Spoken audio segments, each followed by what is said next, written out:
আসসালামু আলাইকুম রহমতুল্লাহ। আশা করি সবাই ভালো আছেন। আজকে একটি গুরুত্বপূর্ণ বিষয় নিয়ে আপনাদের সাথে শেয়ার করতে চাই। আমরা সবাই জানি যে আইয়ামে জাহেলিয়াত বলা হতো প্রিয় নবী হযরত মুহাম্মদ সাল্লাল্লাহু আলাইহি ওয়াসাল্লামের আগমনের পূর্বে যে সময়টুকু ছিল, বিশেষ করে সৌদি আরবে, সেই যুগটা ছিল হচ্ছে আইয়ামে জাহেলিয়াত। এবং আইয়ামে জাহেলিয়াতের সবচেয়ে বর্বর যে দৃষ্টান্ত ছিল, যে নমুনা ছিল, সেটি হচ্ছে একজন পিতা তার কন্যা সন্তানকে জীবন্ত কবর দিত অথবা মেরে ফেলতো। তো সেই প্রেক্ষাপট নিয়ে আমরা অনেক আলোচনা শুনেছি বিভিন্ন আলেম ওলামাদের কাছ থেকে, বিভিন্ন মনীষীদের কাছ থেকে।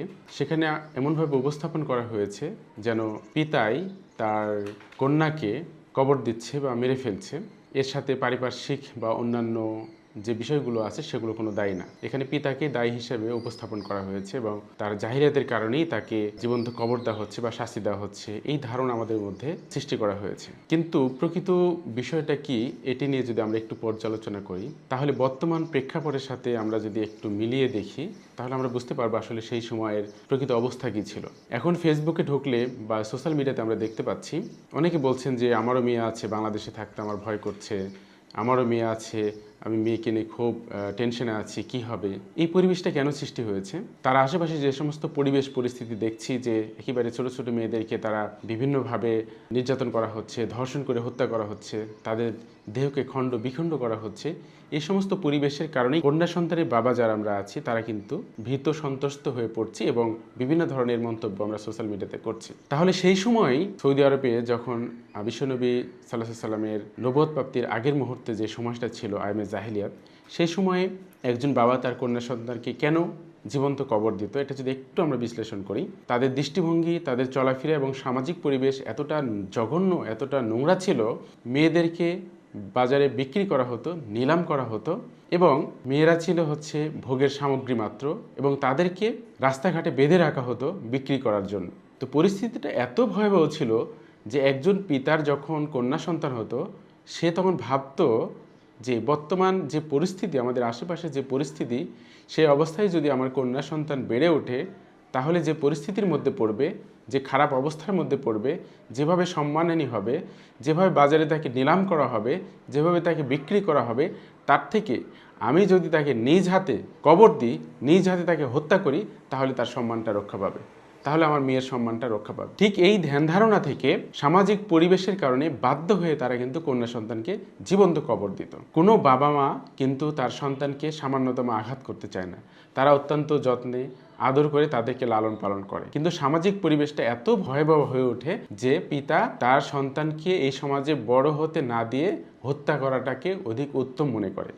সেই সময় সৌদি আরবের পরিস্থিতি এতটা জঘন্য ছিল, এতটা খারাপ ছিল। বর্তমান সময়ের সাথে আপনি একটু যদি কম্পেয়ার করেন, বর্তমানে আমরা যারা বাবা আছি, আমাদের সন্তান নিয়ে, সেটা ছেলে সন্তান হোক বা কন্যা সন্তান হোক, আমরা কিন্তু অত্যন্ত ভীত সন্ত্রস্ত পরিবেশের মধ্যে আমরা যাচ্ছি। কারণ আমাদের ছোট ছোট সন্তানদেরকে একবারে জঘন্য মন মানসিকতার মানুষরা ডেকে নিয়ে অথবা যে কোনোভাবে তারা তাদেরকে অপহরণ করে তাদেরকে হত্যা করছে, তাদের দেহকে খণ্ড বিখণ্ডিত করছে।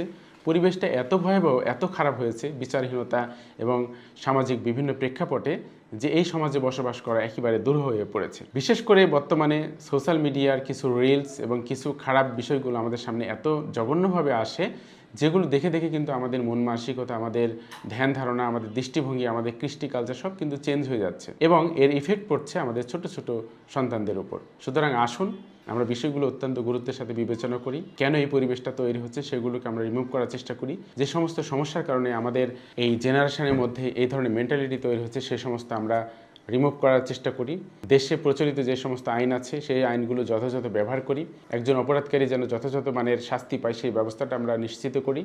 এবং সবচেয়ে বড় কথা হচ্ছে, আমরা উন্নয়ন বলতে রাস্তাঘাট, কল কারখানা এগুলিকে উন্নয়ন বুঝি, কিন্তু মানুষের যে মেন্টালিটি উন্নয়ন করতে হয়, মেন্টাল ডেভেলপমেন্ট করতে হয়, এই জিনিসটা আমরা একেবারে ইগনোর করি, এটা সামাজিকভাবে এবং রাষ্ট্রীয়ভাবে এবং ধর্মীয়ভাবে। তা আমার মনে হচ্ছে যে অবকাঠামোগত যে উন্নয়ন হচ্ছে দেশে, তার পাশাপাশি মানসিক উন্নয়নের জন্য আমাদের কাজ করতে হবে, যাতে করে তাদের ধ্যান ধারণা, চিন্তা চেতনা, কৃষ্টি কালচার, তাদের বিহেভিয়ার ইত্যাদি উন্নত হয় ধর্মীয়ভাবে এবং জেনারেলিভাবে। এই কাজগুলো যদি আমরা করতে পারি তাহলে এই সমাজে আমরা বসবাস করতে পারবো। আদারওয়াইজ এই সমাজ আইয়ামে জাহিলিয়াত কেন, তার থেকেও জঘন্য হয়ে যাবে।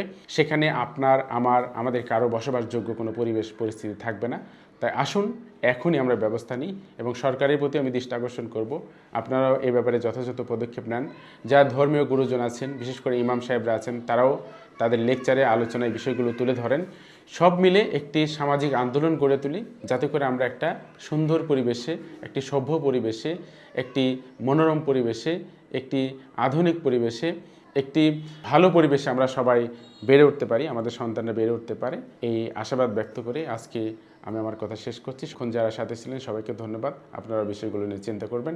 আসসালামু আলাইকুম রহমতুল্লাহি ওয়া বারাকাতুহু।